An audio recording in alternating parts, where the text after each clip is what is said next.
El señor ingeniero Livio Cornejo está con nosotros a través del hilo telefónico. Como siempre, el saludo más cordial, comedido. Livio, buenos días, bienvenido. Varios temas para comentar, varios aspectos que son novedad, si vale decirlo.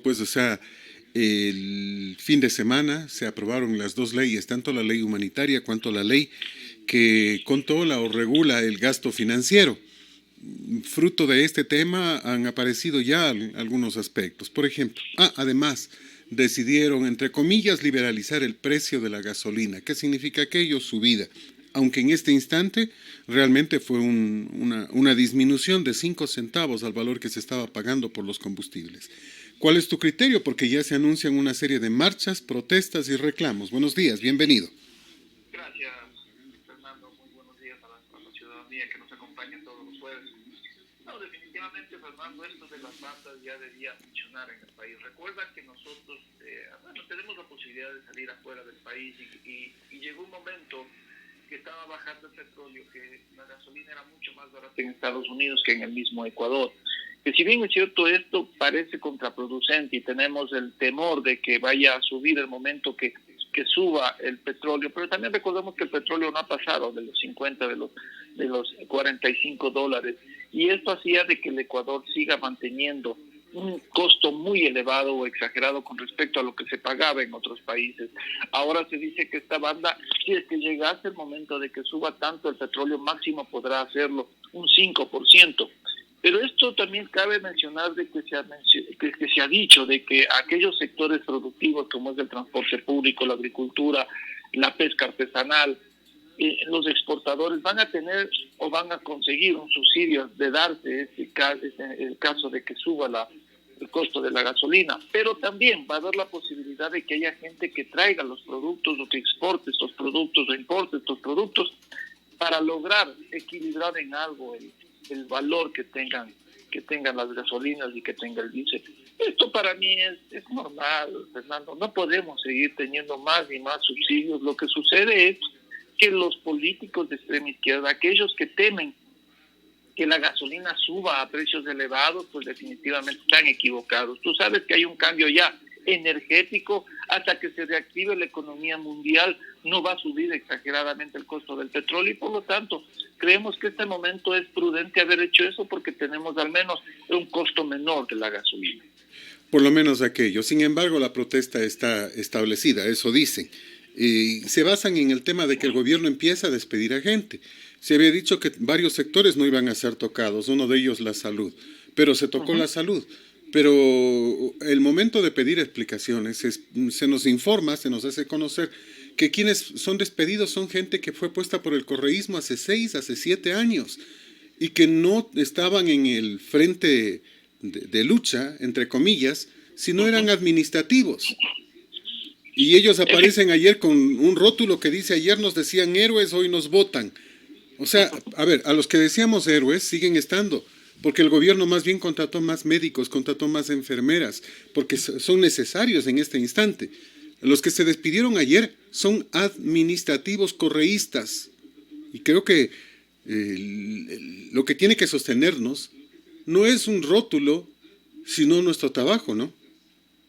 Efectivamente, Fernando, sino que siempre, o sea, todos los zurdos, así los llaman ahora los de izquierda, todos los zurdos, todos aquellos anarquistas, aquellos que quieren crear el caos en el país en momento de crisis, en el momento en que no hay dinero, Fernando, se quejan de que se ha votado o se ha despedido, perdón, a las personas que estaban en primera línea. ¿Desde cuándo una secretaria está siendo emergencióloga o estando en la unidad de cuidado intensivo? Eso no se ha hecho. Lo que se ha despedido son personas, primero, que ya estaban por concluir su contrato por 1 año o 2 años, y segundo, como tú bien lo dices, hizo un análisis de aquellas personas que, si bien es cierto, venían trabajando posiblemente años, no lo puedo confirmar, pero que ocupaban cargos administrativos y que en el momento de la crisis, ¿qué se prefiere? ¿Terminar un contrato de un médico o terminar el contrato de un administrativo? Por lo tanto, se está procediendo de la manera más lógica que se puede hacer. Se habló de una reducción de personal a nivel administrativo en todo lo que es del gobierno. Lo que me preocupa es que no se ha dicho un porcentaje ni qué porcentaje se pretende eliminar, pero tenemos el momento de sanear todas y cada una de las instituciones del Estado con gente que no cumplía ninguna función dentro de una administración o dentro de una institución. Caramba, basta de seguir pensando que el Estado tiene dinero para dar empleo. Fernando, no, el Estado no está hecho ni es para eso. Las personas de izquierda, de la Revolución Ciudadana, hizo eso cuando teníamos un petróleo de $120 el barril y que también nos dejó sin fondos, y ahora con esa misma cantidad de personas hemos pasado ya 3 años. Para mí, una decisión muy tardía que debió tomarse inmediatamente en el momento que este gobierno asumió el poder y el control en el país para comenzar a sanear las arcas del Estado, bajar la carga administrativa, y así hubiésemos tenido algo de dinero, o al menos hubiésemos tenido una inversión en el pago de la deuda externa o una inversión en obras, pero que no se lo hizo, lastimosamente, por este temor a aumentar el porcentaje de desempleados en el país. Lo que sí hay que remarcar es que los que también tienen que salir son los asesores de Lenin, los cercanos, los familiares. Mira, ayer escuchaba a Juan Sebastián Roldán defender que su papá dice que por capacidad está en la embajada en España y que él está ya 3 años, dice, antes de que él lo nombre Lenin. Pero si está más de 10, pues Juan Sebastián Roldán está desde el 2008, 2009, pues no nos venga a decir que no tenía poder. Que la mamá del ministro Granda es una activista de derechos humanos y que tiene derecho a ser cónsul en México. Que los hermanos de José Serrano son muy capaces. O sea, por favor, esto es una burla, pues, porque la verdad, para mi modo de ver, ellos eran los primeros que tenían que irse. Imagínate una familia. María Paula Romo, ministra. El supuesto, no es ni siquiera cónyuge, pero el compañero de vida, entre comillas, ministro Granda. La mamá del ministro Granda, o sea, es decir, ni siquiera sé cómo decirlo, la suegra de María Paula, no sé, cónsul en México. Sumado los suelditos, más de $15,000, una sola familia. ¿Puede ser posible? Y eso que no estamos averiguando el tío de María Paula, dónde está, cuánto está cobrando y otras cosas más, que era el que aparecía en una grabación dando órdenes de un contratito en el tema salud. Efectivamente, Fernando, y esto a nosotros nos sigue haciendo pensar qué está sucediendo en el gobierno, qué pasa con esto de dar ejemplo a los demás. Como hemos siempre dicho, la mujer del César no solo debe ser la mujer del César, sino también aparentar. Y eso es lo que no está haciendo, o parecer, perdón. Pero eso es lo que no está haciendo el gobierno, y es por eso que se queja la gente que en este momento está siendo sacada de sus fuentes de trabajo. Estamos viendo que no hay el ejemplo, no hay la toma de decisiones exactas. O sea, si yo soy ministro, es imposible de que mi papá, mi hermano, mi tío, mi cuñado, mi amante, ni lo que sea, siga en el gobierno, porque esos son dineros que quien los paga somos nosotros, somos los ciudadanos, y que recordemos de que qué tan importante es tener o no una embajada, qué tan importante es dedicarnos a tener una persona que sirve para los cócteles o que supuestamente o entre comillas nos represente en el exterior. Hay embajadas importantes como la de Estados Unidos o tal vez aquellas que están en Europa, pero también hay que elegir los países donde nosotros podemos hacer negocios, donde sea factible tener líneas aéreas o contactos marítimos para poder llevar a cabo hacer negocios. Estas personas deben ser destinadas a generar negocios y abrir mercados en el país. Esta siempre ha sido nuestra posición, Fernando. No podemos seguir esperando de que sean esfuerzos únicamente de los propietarios de las empresas los que salgan a buscar mercados, sino también el Estado. El Estado debe proveer esas oportunidades para nosotros poder poner nuestros productos en los distintos países donde somos amigos o tenemos una representación diplomática. Mira, Irán, hemos tenido embajador ahí, no se sabe qué comercializamos con ellos, pero de acuerdo a las estadísticas, una persona se ha acercado a votar en las elecciones anteriores, una. ¿Podemos tener un embajador para una persona? Oye, y todavía me queda la duda si el que se acercó a votar no sería el embajador mismo.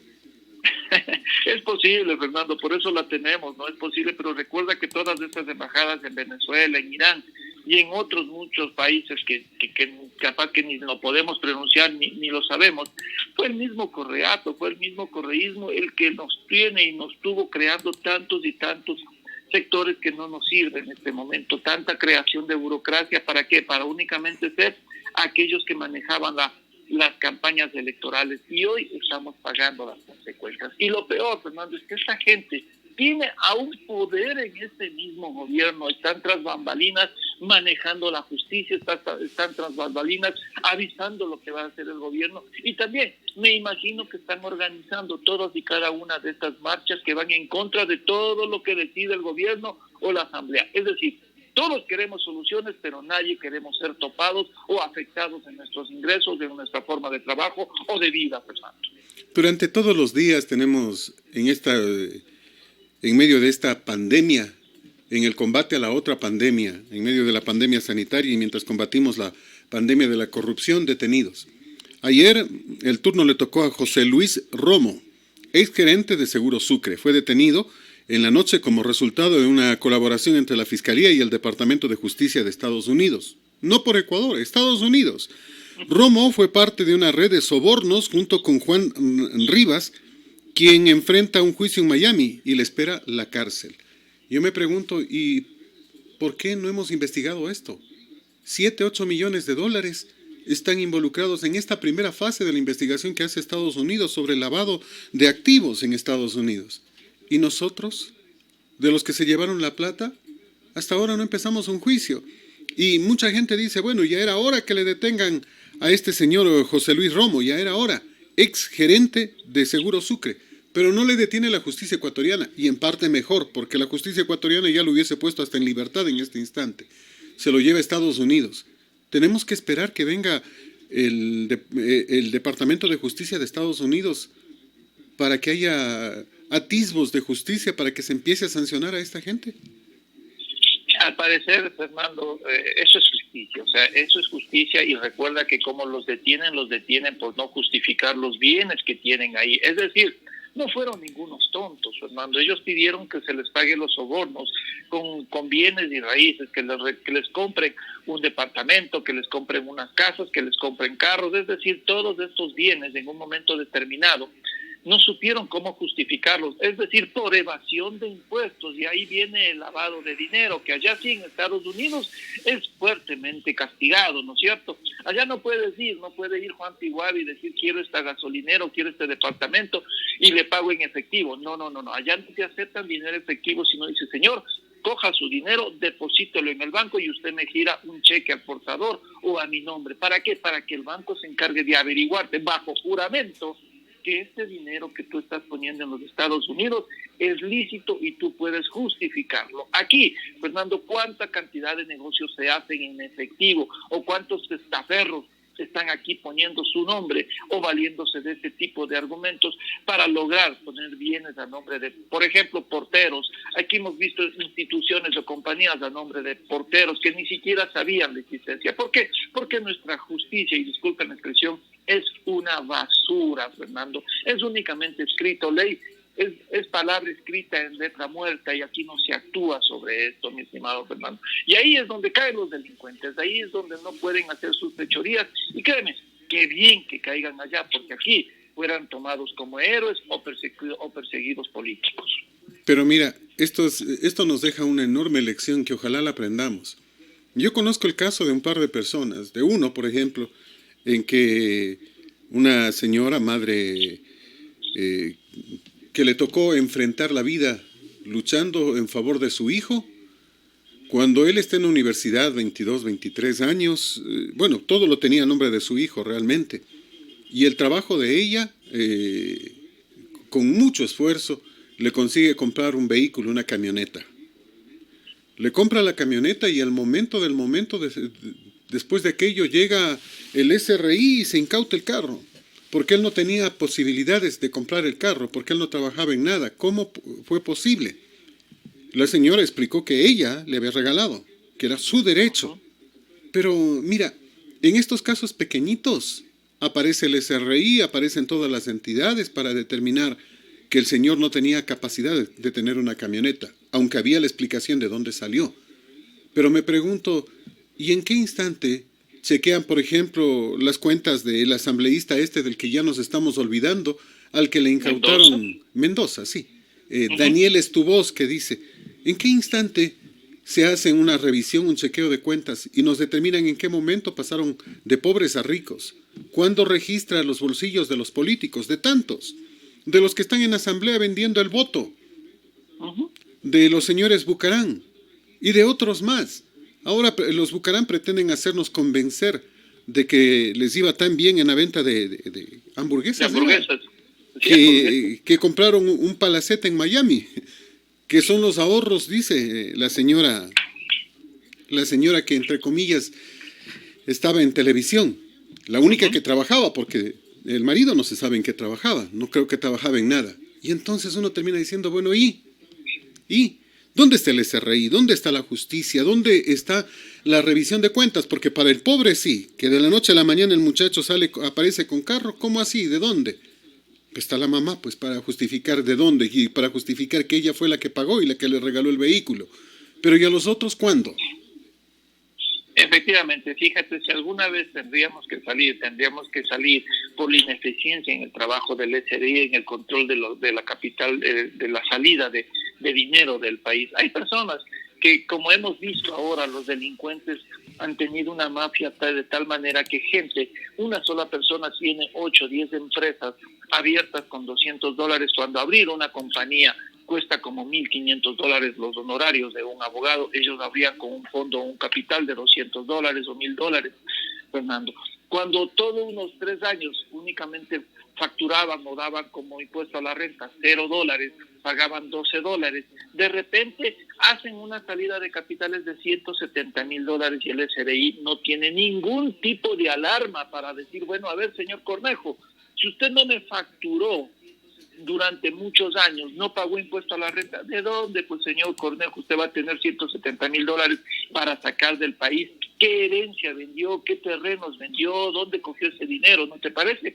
O sea, inmediatamente comenzar la UAF, la Unidad de Investigación de los Dineros, a ver de dónde sacó, pues, este señor Cornejo ese dinero. ¿No te parece que sería lo lógico? Pero no, como son políticos, como son panas de los políticos, como esas compañías realmente pertenecen al sector que está dominando este momento el país, al sector que está dentro del gobierno, total hermetismo. Y lo peor, Fernando, es que ningún director del SRI ha sido criticado y sancionado por este tipo de acciones y por tener la incapacidad de administrar con justicia el SRI, de poner en práctica las leyes que están escritas, también serían culpables, pero en ningún momento se los llama al Congreso, en ningún momento son investigados. Por lo tanto, aquí la justicia se hizo únicamente para los tontos, mi estimado Fernando. Y es lo que nos preocupa, porque en ese grupo pretenden ubicarnos a todos los ecuatorianos y tontos no somos. Una cosa es ser buenos, tontos no. Una cosa es portarse bien, otra pensar que podemos ser tontos. Me quedo pensando en el tema de la pérdida de empleo. Más de 100,000 personas habrían perdido el empleo. ¿Cómo sabemos estos datos? A través de la pérdida de afiliaciones al IES. O sea, en empresa privada se perdieron más de 100,000 puestos. Y nadie ha dicho nada. Pero cuando en el sector público se empiezan a despedir un grupo de personas, el grito, el reclamo y la protesta, porque ayer estuvieron en las calles, antier estuvieron en las calles en Quito y en Cuenca. Ayer estuvieron otra vez en Quito, en Cuenca y también en Ambato, en mínima cantidad, pero estuvieron. ¿Cómo les hacemos entender que este no es el momento de protestas, que las protestas solo dejan un saldo de más pérdidas? Es una pena, Fernando, ver cómo la dirigencia estudiantil sale a protestar, se deja manipular, cuando antes peleábamos por el derecho a la libertad de educación, cuando luchábamos por esa determinación que tenían los docentes a decir o a hacer con su materia, a disponer de su materia.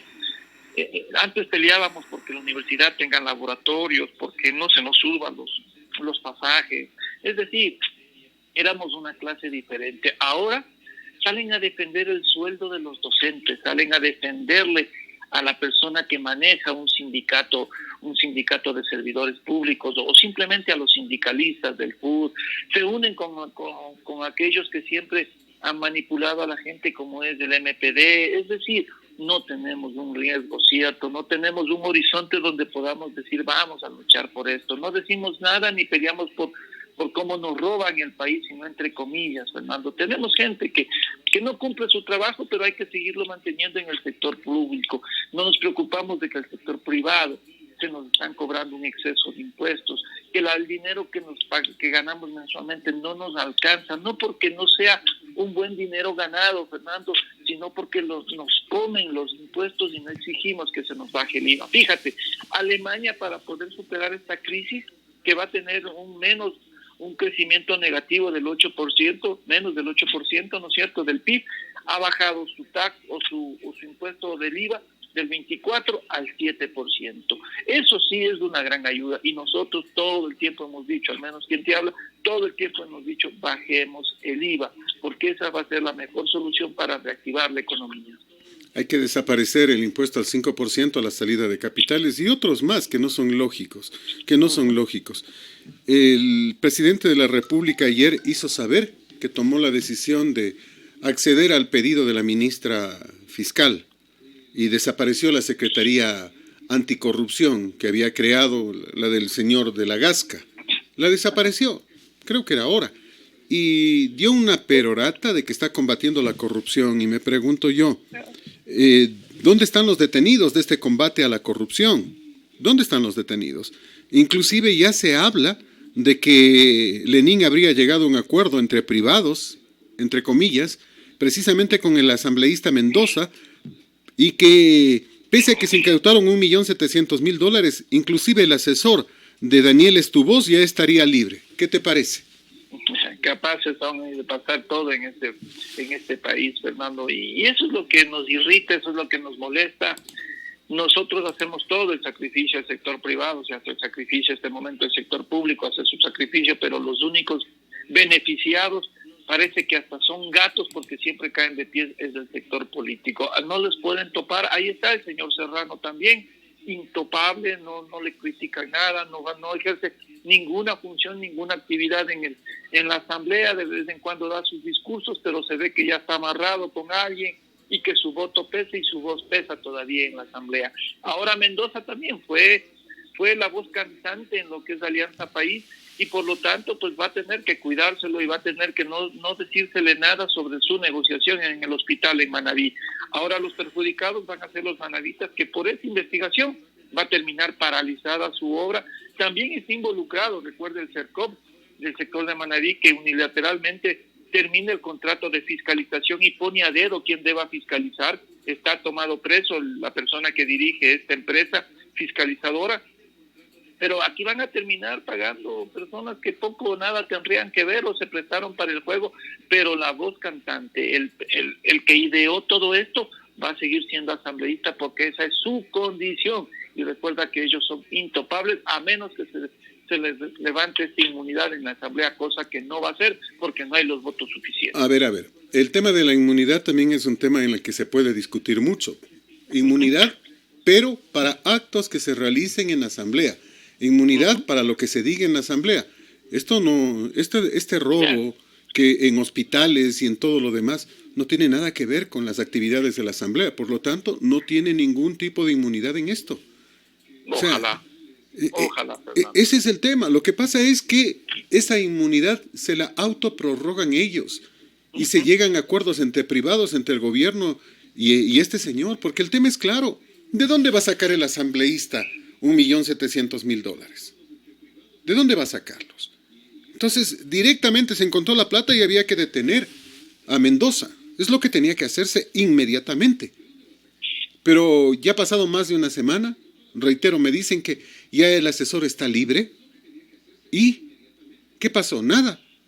Es más, yo estoy seguro que no se incautó $1.700.000, sino que incautaron el efectivo nada más. Porque el $1.000.000 que cualquier racional hubiera mandado a cambiar o hubiera mandado a depositar, el gobierno los debe seguir teniendo en papel. Y tú sabes que si no mandas a cambiar un cheque, tranquilamente tú lo puedes anular. Es decir, ese $1.100.000 ya lo recuperaron, pues. Efectivamente, Fernando, y muchas de estas cosas son las que a nosotros nos tienen extremadamente preocupados. O sea, no sabemos qué hacer los ecuatorianos, no sabemos cómo actuar, la justicia termina siendo un tanto lenta, una fiscal que está luchando contra marea, contra un sistema burocrático de documentación, de investigación, de que se hacen mal. Ahí está la señora Ocles, ¿no? Un ejemplo de justicia, que la jueza determina de que no es necesario medidas cautelares y que se defienda en libertad de que no ha cometido ningún delito porque no ha pagado un solo centavo. Es decir, los ecuatorianos vemos estupefactos lo que está pasando. Pero firmó el contrato, pues, o sea, lo que no pudo pagar porque no hubo dinero en caja. Pero el contrato está firmado y el contrato es ley para las partes. Así es, pero Contrato con sobreprecio. Pero fíjate cómo ha actuado el Cercov en Manabí. Firmado el contrato con la institución que iba a hacer la fiscalización, ellos lo dan anulado por su parte, ¿no es cierto?, unilateralmente. Entonces, ¿dónde se respeta la ley aquí, no es cierto? Aquí también en Ambato, fíjate, se determinó que unilateralmente voy a acabar un contrato y se lo vuelve a contratar al mismo precio o con un precio más elevado y a dedo, ¿no es cierto? O sea, echa la ley, echa la trampa, dice Fernando, y por lo tanto, pues esta gente sabe actuar, sabe qué es lo que tiene, y para eso son los asesores, ¿no? Para hacer las sinvergüenzadas, para cogerle al vivo, al sapo, que sabe o conoce cómo la justicia puede detenerse. Hoy está previsto una audiencia en favor de Glass, que está pidiendo a través de sus abogados su libertad. Hoy seguramente veremos a Glass, que no es Glass, desde mi criterio lo he dicho por varias ocasiones, no se parece a Glass. Glass estaba más viejo, el que está detenido tiene más cabello, es un tanto diferente, no tiene la boca chueca, por ejemplo, que es que eso no se cambia de ninguna manera, o sea, lo digo con todo el respeto, no por ofender ni faltarle a nadie, porque ese es un defecto que pueden tener muchas personas, pero reitero, este Glass que no es Glass está pidiendo el día de hoy precisamente en audiencia su libertad, porque dice que ya ha cumplido ya buena parte de la condena. ¿Y se nos burlan? Pregunto yo, este Glass, que reitero, no sé si es el verdadero Glass, ¿pagó los millones de dólares que la sentencia ordenaba o va a hacer lo mismo que Luchito? Alegar derechos humanos y salir tranquilo sin pagar un centavo. No, pues, y lo difícil de creer, ¿no? O sea, ¿de dónde sacan millones, Fernando? ¿De dónde sacan millones si no han robado? ¿No es cierto? Deberían tener en bien. Por ejemplo, si a mí me toca pagar $1 millón, Fernando, yo sigo preso. Yo sigo preso si es que no he robado, porque definitivamente tu negocio para crecer de un momento a otro, de haber sido una persona que arreglaba computadoras a tener $1 millón, sí creo que hay una gran diferencia, ¿no es cierto? Y la pregunta es, ¿de dónde, señor, usted va a pagar eso? ¿Qué bienes está vendiendo? ¿De dónde está sacando ese dinero? Entonces, ahí vendrían a ver todos los contactos y quiénes son los que ponen el billete para que él esté en libertad, porque nadie pone el billete porque me caes bien, pues, ¿no es cierto? Nadie va a poner el billete porque somos panas o somos amigos o qué favor me hiciste. Entonces, este tipo de preguntas es la que la justicia no hace. Lo único que hacen es, ya pagó, salga, señor, y siga con su inclusive vida y sin pagar. los dineros. Inclusive sin pagar, como en el caso de Chiriboga. Él salió sin pagar los millones, creo que entre 8 o 10 millones que tenía que pagar, no pagó un centavo, se fue. Sí, y fíjate, ¿y quiénes fuimos burlados? Nosotros, ¿no es cierto? Entonces, este tipo de acciones les dice mucho del país, les dice mucho de un país que lo que quiere y clama es justicia, igualdad en el trato ante la justicia, y por eso son las marchas. Pero lastimosamente con las marchas no vamos a sacar nada, Fernando. ¿Qué nos podría salvar?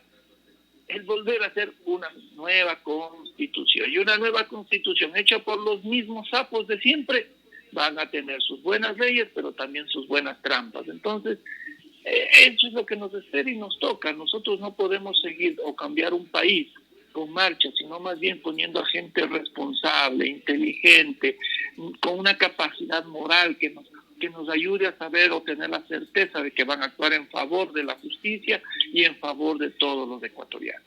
Ahora, Glass no puede recuperar la libertad, está sentenciado también en otros casos, Arroz Verde, por ejemplo.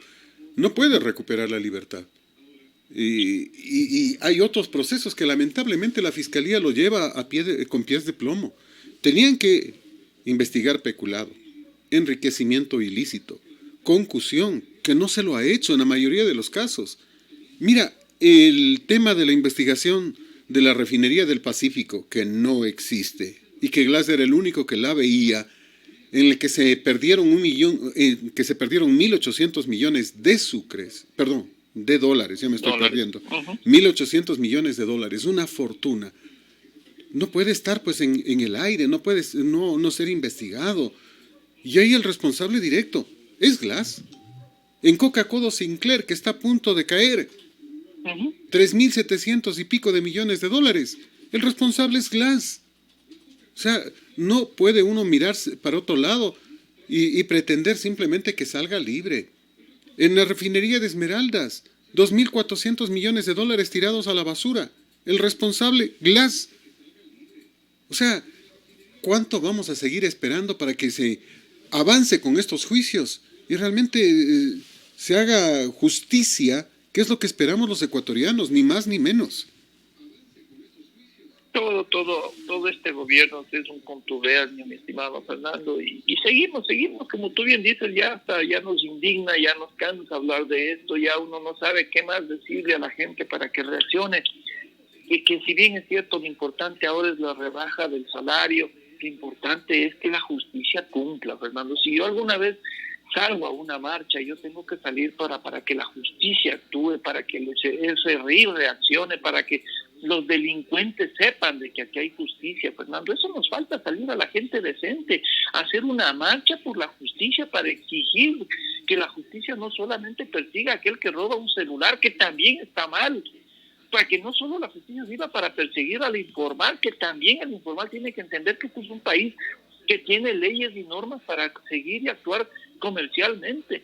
Entonces todo esto debemos salir a reclamar, a protestar, a recordarle al país, al presidente, que no se lave las manos, que no digan la justicia es la responsable. La justicia, señor presidente, también está manipulada políticamente y que no han hecho nada por cambiarla ni reestructurarla, porque también se ha vuelto un ente intocable, mi estimado Fernando. ¿Cuántas veces hemos sabido de jueces que han actuado ilegalmente, que han cogido, que han sido sobornados y todavía son bien tratados? Se les pone vehículo a la puerta, tienen chofer, ganan un buen salario que no lo ganamos todos, y así todavía te permiten hacer negociados y ver cómo su familia se ha enriquecido, y el SRI no reacciona a este tipo de acciones. ¿Cuántas de los diputados y asambleístas ahora son los nuevos millonarios de este país y nadie se ha enterado en qué están trabajando? ¿Cuántos de los parientes de los ministros ahora están pues en las embajadas y tampoco se hace absolutamente nada? No hay quien reclame. ¿Dónde están los colegios de profesionales que en vez de estar saliendo a las marchas comiencen a señalar con el dedo que estamos en contra de esta farsa de nepotismo, de esta farsa de compadrazgo para ubicar a todos, Fernando? Y otro de los problemas que nos están preocupando son los anticipos de que el IES podría quedarse sin reservas antes de lo previsto. Se dice que tendría reservas para 2-3 meses más y luego ya no tendría dinero. O sea, sería la peor estafa, la estafa más grande que en el mundo se haya generado, ¿no? O sea, 3 millones de personas pagamos al IES en este instante en Ecuador. Y antes de ni siquiera poder pensar en jubilarnos, que se caiga el IES y que se queden sin pensión tanta gente que ha estado cobrando en esta entidad. Y no están cobrando un dinero que alguien les regale, sino que es parte de sus ahorros de toda la vida, porque el IES es previsional nada más. O sea, ¿y qué hace el gobierno? Porque lo único que se hace es aparecer para negar el estudio. Es un estudio internacional, no es un estudio ecuatoriano. No, si hay un poquito más de dinero, ¿cuánto más? El propio Moreno decía hace casi un año que el IES estaba a punto de caer en el 2021 y parece que se va a cumplir. Todavía no llegamos al 2021, pero la situación está grave. Fernando, esto ya es una crónica de una muerte anunciada. Fíjate qué tan fácil se habla del BIES o del IES, que el BIES le compre bonos al gobierno, que es una buena inversión, que van a pagar esos bonos. Hasta ahora no sé si ya nos pagaron los bonos que se compraban o ya se vencían, que los hizo el gobierno de Rafael Correa. Se dice, bueno, pues que el BIES preste al 5%. ¿Por qué? Porque es institución de nosotros. Pues, ¿y por qué no exige eso a la banca privada? No, la banca privada tiene que pagar salarios, los costos de funcionamiento son muy altos y no pueden, el riesgo país, por lo tanto las tasas a los particulares es demasiado alto. O sea, los bancos y las cooperativas son intocables, pero al IES sí le pueden obligar a que cobre al 4%, al 5%, que eso es nuestro dinero, Fernando. Y eso es lo que hemos reclamado. O sea, no se puede con una institución que no le pertenece al Estado, que es un deudor del IES, tiene y decide sobre qué hacer en el IES, ¿no es cierto? Pero lastimosamente ahí tenemos nuestros representantes, hay representantes de los trabajadores, de la empresa privada y de todas las instituciones, pero quien decide es el gobierno. Si el gobierno dice hay que poner al 3%, pues que se haga el IES al 3%. Y ahí es donde seguimos perdiendo dinero, Fernando. Ahí es donde está. Si se cae el IES, la culpa es del gobierno y de aquellos sinvergüenzas que se prestaron al juego, aquellos que estuvieron en el directorio del IES. Es que no puede caerse, no debe caerse. Sería, reitero, una estafa masiva. Tiene que recuperarse los dineros del IES. El Estado tiene que pagar estos bonos que no los ha pagado. Hay una deuda de casi 20,000 millones de dólares del Estado con el IES. Entonces tendrá que salir el dinero, pero el IES no puede quebrar, no debe quebrar. Este es uno de los temas, porque imagínate qué pasaría con los ancianitos, con los jubilados, que tienen que cobrar por derecho sus dineros. O sea, el tema es complicado, y hay que decirlo. No puede caer el IES, el Estado tiene que hacer lo que sea para preservar esta entidad, como sea, por la gente.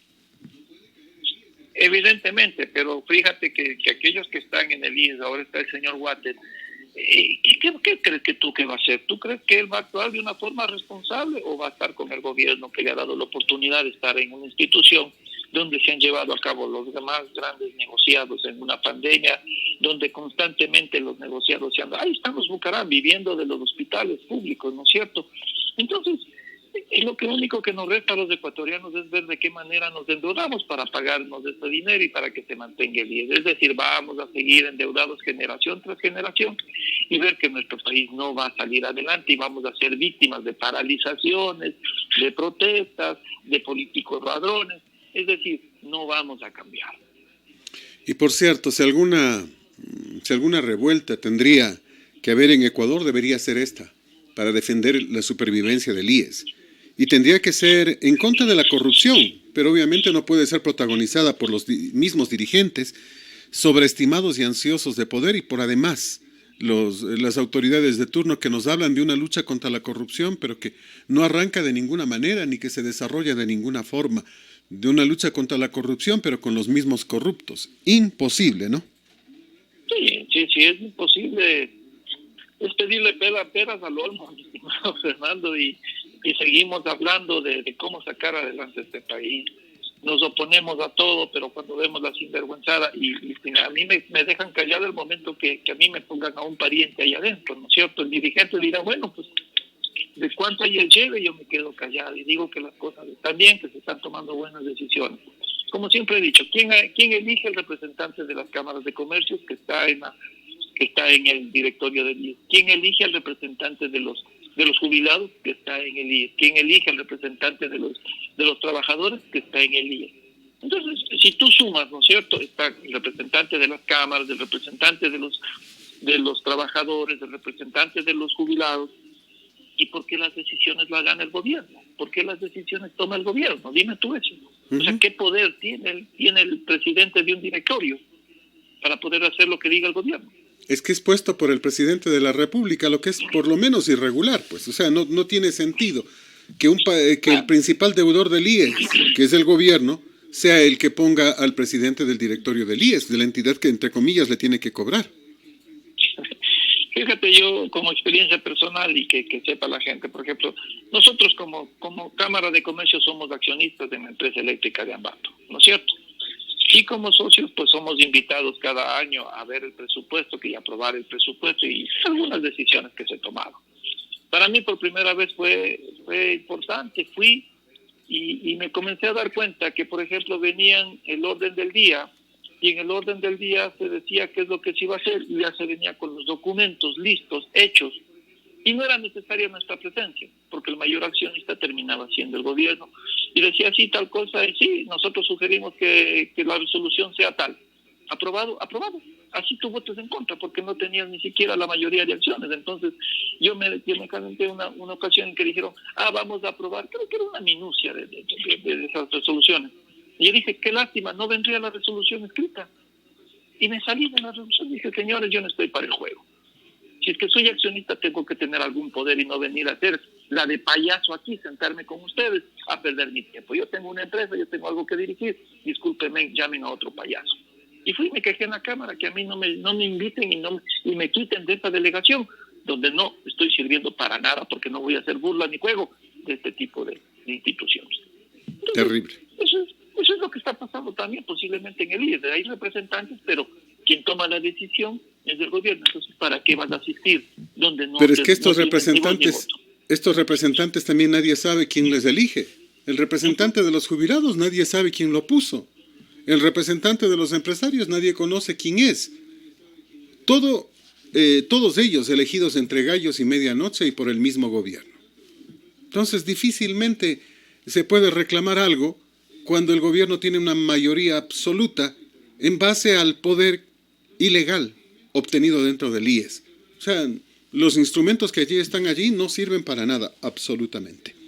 No me quiero olvidar de... Sí, por favor. No, solamente una aclaración nomás. Que el representante, desde que yo estoy en la Cámara de Comercio y que fui vicepresidente de la misma y tuve que asistir a la reunión de cámaras de comercio en Quito, ahí era justamente para nombrarle al representante de estos señores. Y ya venía con el nombre de un señor Pasos, de apellido Pasos. Yo que comienzo a averiguar, este señor Pasos es representante de toda la vida y hasta ahora. ¿Y por qué le nombraban? No, es que el señor sabe, el señor es de esto, el señor es... Discúlpenme, yo les dije que uno de ustedes, me refería a todos los presidentes, uno de nosotros no puede ser el señor Pasos, que se necesita ser sabios para ir a tomar decisiones. Se quedaron callados y total pasó la resolución que sigue el señor de representante. Y es un abogado, mi estimado amigo, que nada tiene que ver con los empresarios, que no tiene ni siquiera empresa, que no tiene empleado, nada. O sea, en definitiva, el señor era representante o director ejecutivo pana de algunos de los presidentes y seguía en esa situación. Así son nuestros representantes, Fernando. Ese es el problema. Y hoy el municipio, más bien desde ayer el municipio de Guayaquil está en amarillo. Desde esta semana Daule y otros están también en amarillo. Y uno termina diciendo, bueno, ¿y qué pasa? ¿Acaso no están viendo que en Quito ya no hay cama para tanta gente?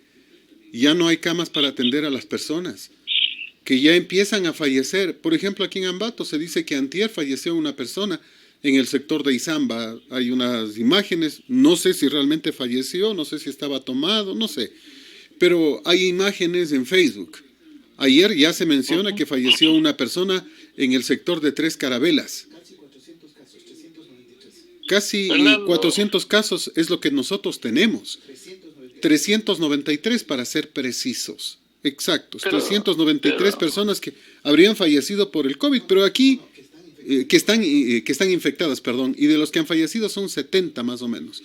De las que se menciona, y uno termina diciendo, bueno, oye, ¿qué es lo que está sucediendo? Porque en medio del tema, todos los municipios empiezan a pasar a amarillo y que la gente vuelva a salir a las calles.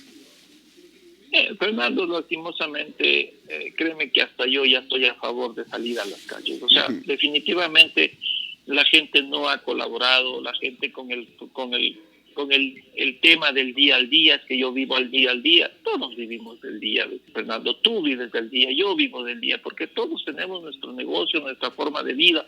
El abogado vive del día a día, el médico vive del día al día, que tenga pacientes o no, que tengamos clientes o no, y no solamente los comerciantes, mi estimado amigo. Ahora lo que se ha sucedido es que el comerciante se ha vuelto rico, que el comerciante es el único que se ha aprovechado de esta pandemia, porque ahora ya no encontramos nada que no cueste menos de $1, Fernando. Nada.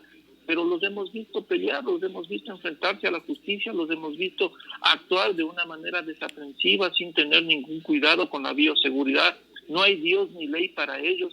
Y por lo tanto, al ser Ambato y hacer Tungurahua el centro de distribución de todo lo que es los alimentos, pues hemos tenido la obligación y a veces obligados a abrir nuestros centros de comercialización de frutas y verduras y de todo lo que es el comercio. La informalidad que ha tomado la ciudad, el alcalde no tiene una decisión en firme. Escuché ayer en la mañana que se daba un informe por parte de la directora del hospital municipal diciendo que la pandemia está en aumento.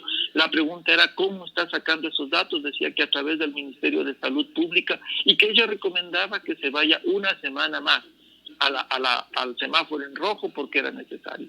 Yo me pregunto, entre el alcalde y su directora, de hospital dice que tengamos en rojo, todos estamos afuera, todos estamos trabajando, porque el mal ejemplo se ha dado, porque no se ha detenido a la gente, porque no ha habido autoridad que haga respetar estas decisiones tomadas. Y por lo tanto, Fernando, al no haber decisiones tomadas, al no tener una estimación real de los casos, porque hasta ahora no tenemos pruebas rápidas para llevar a cabo un examen de toda la ciudad, para tener un muestrario de toda la ciudad de qué es lo que está pasando, pues definitivamente estamos a la buena de Dios. Y créeme, la otra semana ingresaremos a amarillo como si nada, y además sin ninguna información y tampoco sin medidas de seguridad.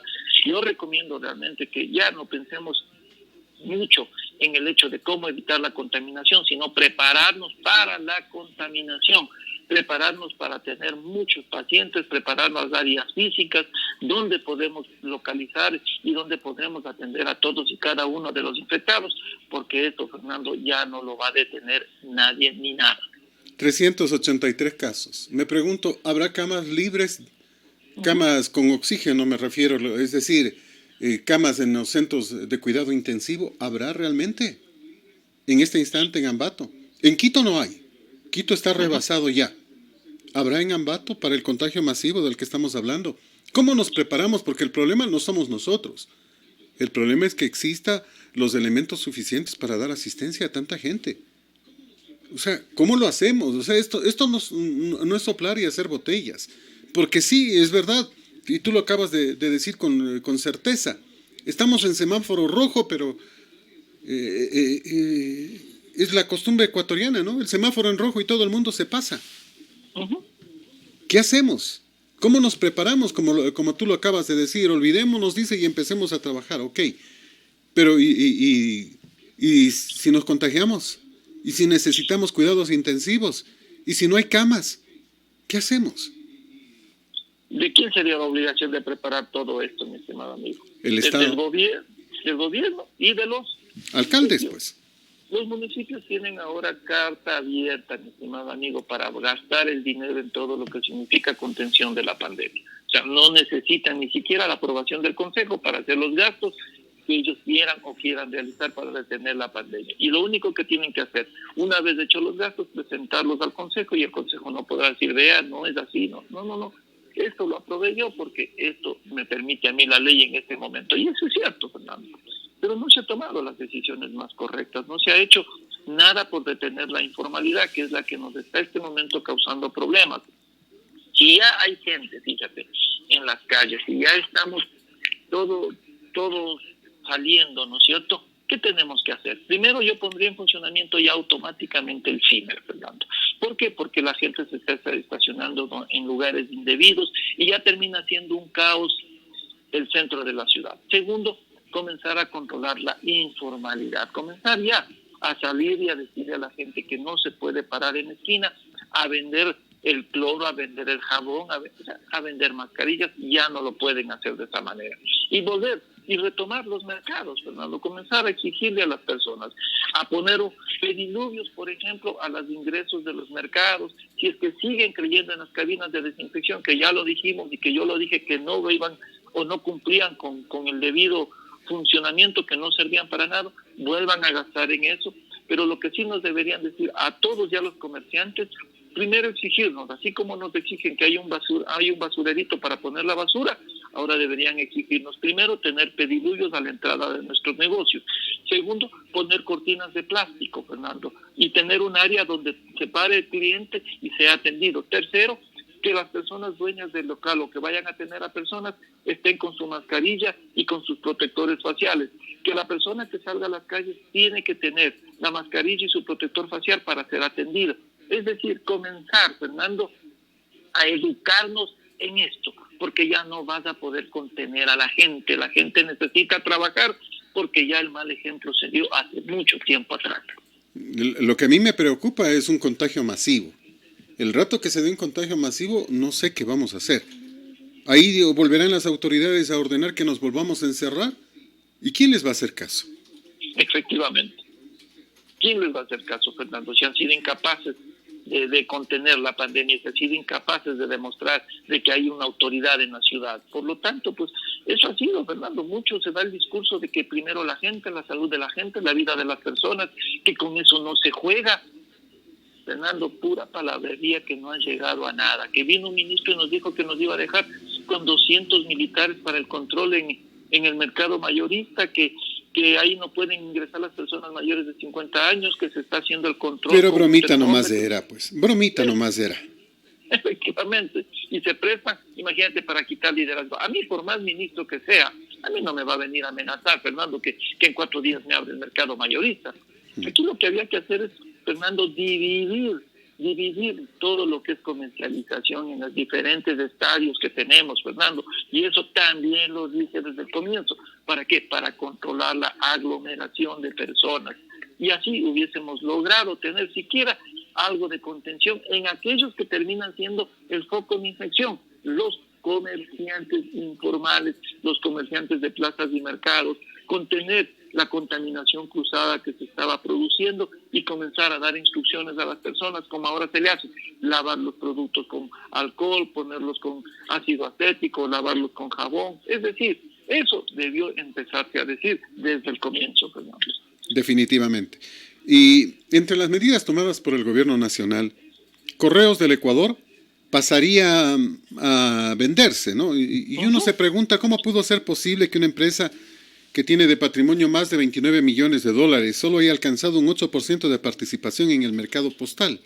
Por eso es que hay que cerrarla, pues, porque no ha funcionado. O sea, no puede ser que alguien con un capital de 100,000, 200,000 dólares tenga el 70% del mercado postal, pues.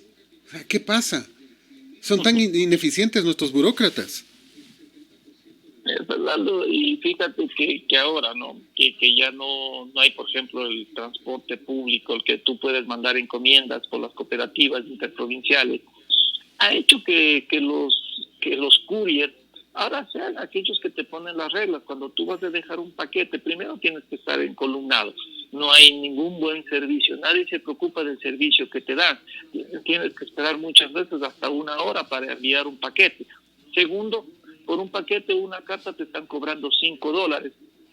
Si es que ya pasa de 2 kilos del paquete que estás enviando, te cobran $5 más por kilo.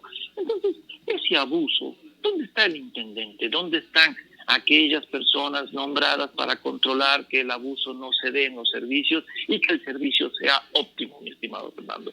Eso es lo que ha pasado. Se han enriquecido determinadas personas, no te cumplen, no es que van a dejar a domicilio, tú tienes que encargar. Si vas a dejar en paquete en Quito, tendrá la persona que va a también a seguir haciendo cola para ir a retirar. Es decir, en este país no funciona el teletrabajo, en este país no funciona el buen servicio, en este país los servidores públicos no cumplen con su labor, no entienden que hacer bien su trabajo implica mantener una institución viva, una institución rentable, y ahora sí se están quejando porque van a cerrar una institución que tiene 200, 300 empleados, cuando esos empleados lastimosamente fueron ineficientes y tal vez ni siquiera ellos, sino la persona que pusieron políticamente al frente de estas instituciones era, y disculpen la expresión, un completo ignorante en el manejo de negocios. Y ese es el tema, y es lo que nos preocupa, porque sí hemos visto unas cuantas personas, a unos cuantos carteritos, caminarse toda la ciudad y tratar de hacer las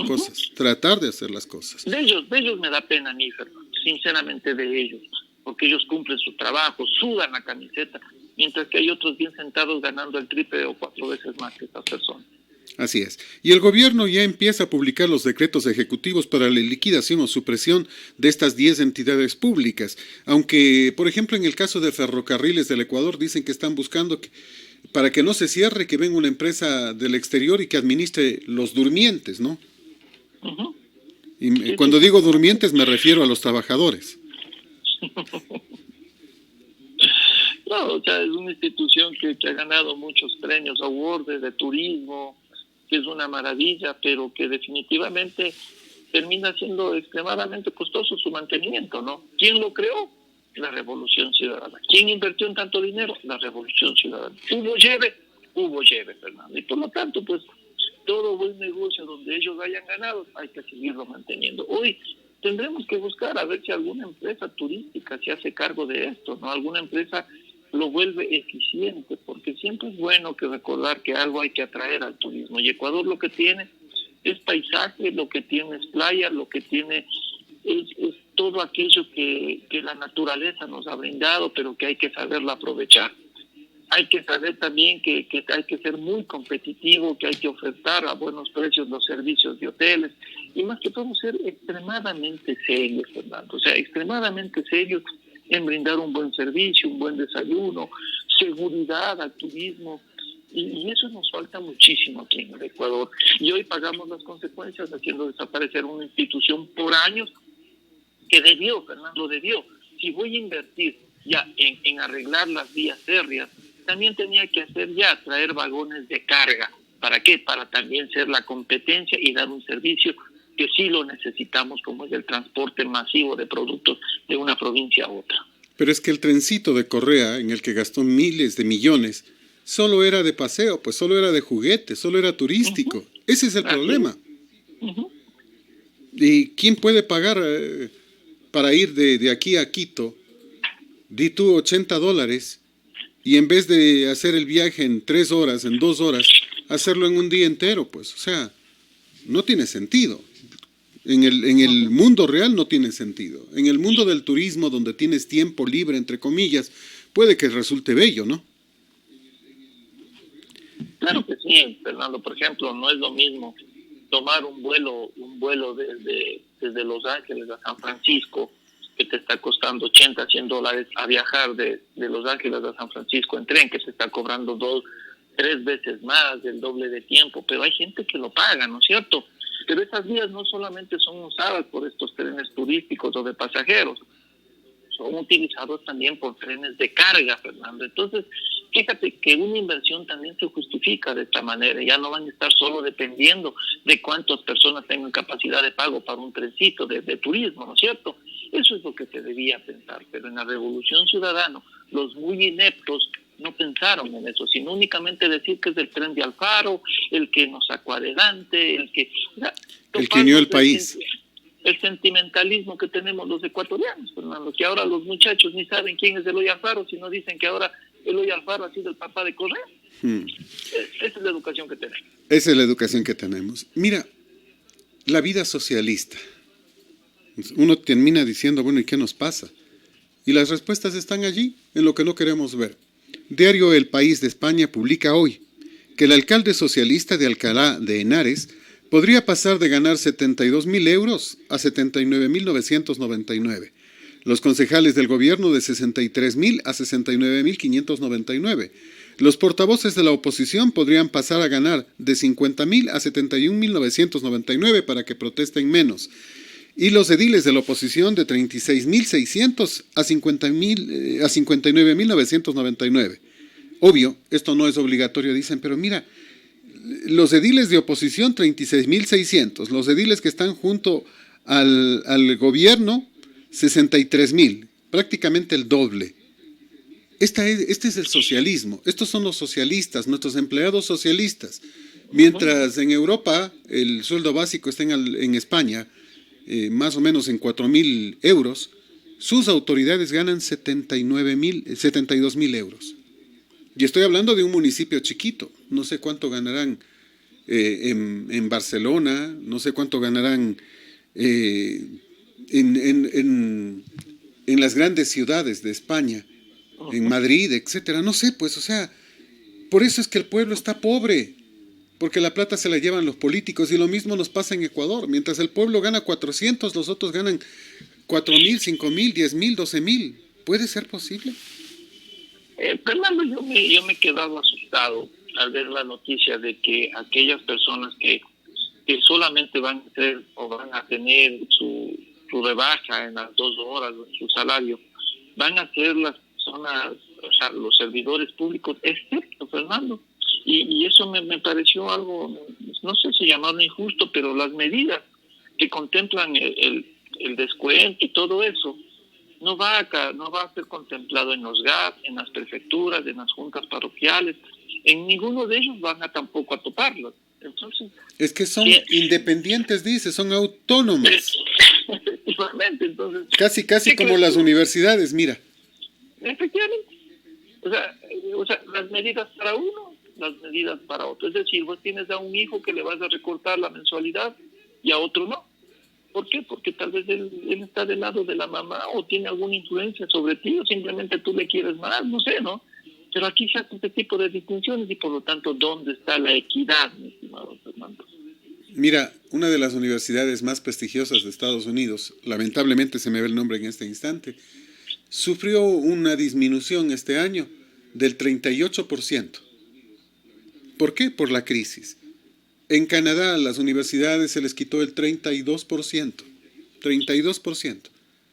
Y allí no hemos visto protestas. Allí no, qué tontos, ¿no? O sea, tenían que haber inmediatamente llamado a la Corte Constitucional para que le ordene al gobierno que pague aunque no haya dinero. Uh-huh. Mira, y el ministro de Finanzas, a quien se critica muchísimo, yo mismo lo he criticado varias veces, antier dijo con todas las letras, yo no pretendo evadir a la Corte Constitucional, pero no tengo dinero y no se acata la disposición de la Corte porque todos tenemos que ajustarnos el cinturón. Así de simple, que la universidad haga ahorros también. Y es correcto. Fernando, tú, a ver, en este momento nosotros hemos terminado el año lectivo, las universidades particulares, ¿no es cierto? Han terminado el año lectivo o el semestre han terminado por internet. Así lo han hecho mis hijos. Y ahora empiezan el otro semestre, este lunes, lo van a continuar en internet. La pregunta es, ¿necesitarán pagar tal vez cuidados de jardines, personas de seguridad, o sea, todo el personal que se necesita cuando tienes un ente físico, ¿no es cierto? Es que tienes que dar mantenimiento, que los docentes, o sea, van a tener la oportunidad de no movilizarse y trabajar desde su casa. ¿Tú crees que no sería razonable también que de alguna manera bajen en la institución pública o en las universidades públicas también sus costos? La universidad lo está haciendo, la particular están diciendo que van a bajar el 25%, o ya lo han hecho. Pero la universidad pública, Fernando, en la que un rector gana $5,600, un decano gana $4,000, un docente a medio tiempo gana como $1,800, $2,100, no pueden reducirse algo de eso. Y es más, no porque quieren. Y mira que lo que acabas de decir son salarios nominales, es decir, salarios que están escritos, nada más. Sí. Porque los verdaderos son más. Se quejan, Fernando, de no poder ir y presentar físicamente sus documentos, su maestría en España, porque les pagaba la universidad, puedes creer, con los viáticos respectivos. O sea, qué lindo, fíjate, o sea, yo por ejemplo, de particular, si quiero tener un masterado, si quiero prepararme mejor para manejar mi empresa, no es que sale de la empresa, pues sale de mi bolsillo. Si es que yo quiero que un profesional que está en los talleres tenga una certificación, ¿a quién le cuesta? A la empresa, ¿no es cierto? Y es más, hago con el señor que está certificándose un nuevo contrato de que él para desquitar lo invertido tendrá que trabajarme por 2, 3 años más, ¿no es cierto? Para que lo aprendido no se vaya a otra empresa o lo que invirtió esa empresa. Pero en las universidades, tú ves que cuando alguien tiene un masterado, viene y mejora la forma de educar a sus personas, viene y mejora su cátedra, viene con nuevos proyectos de investigación, genera dinero para esa universidad haciendo convenios con empresas. No, en ningún momento ese dinero, nunca vemos que si invertí $5, ¿cuánto es el retorno? Eso debería ser, ¿no es cierto? Definitivamente, pero no pasa, reitero, y ese es uno de los temas que a nosotros nos preocupa, porque estamos generando clases especiales a las que supuestamente no hay que tocar. El tema de la autonomía no es pues para hacer lo que quiero, sino para poder trabajar con un poco más de libertad. La autonomía no debería ser para sueldos. No es que la asamblea puede decirnos no nos rebajamos los sueldos, ni los alcaldes, ni las universidades. En el mundo entero está pasando. Vean las universidades de primer mundo, de primer nivel. No se han hecho problema. Pero en este país, el país de Manuelito, todo el mundo hace lo que quiere y no lo que debe. Livio, como siempre, un placer conversar contigo. El tiempo es nuestro peor enemigo, siempre un gusto enorme. Muchísimas gracias, Fernando, y llamar a la conciencia de las personas. Si es que nos ponen el semáforo amarillo, cuídese, cuide al de al lado, cuide a su familia, señor. Haga y escuche lo que le dicen las autoridades. por favor, a cuidarnos y a protegernos, porque el momento que nos contagiemos en masa, definitivamente no va a haber quien nos atienda. Recordemos que el COVID-19 ha cobrado muchas víctimas y definitivamente hay que tener cuidado. Vamos a trabajar, vamos a procurar el dinero que necesita nuestra familia, pero con los debidos cuidados. Muchísimas gracias, Fernando. Muy buenos días. Buen día, Livio. Este es Colosal. Gracias.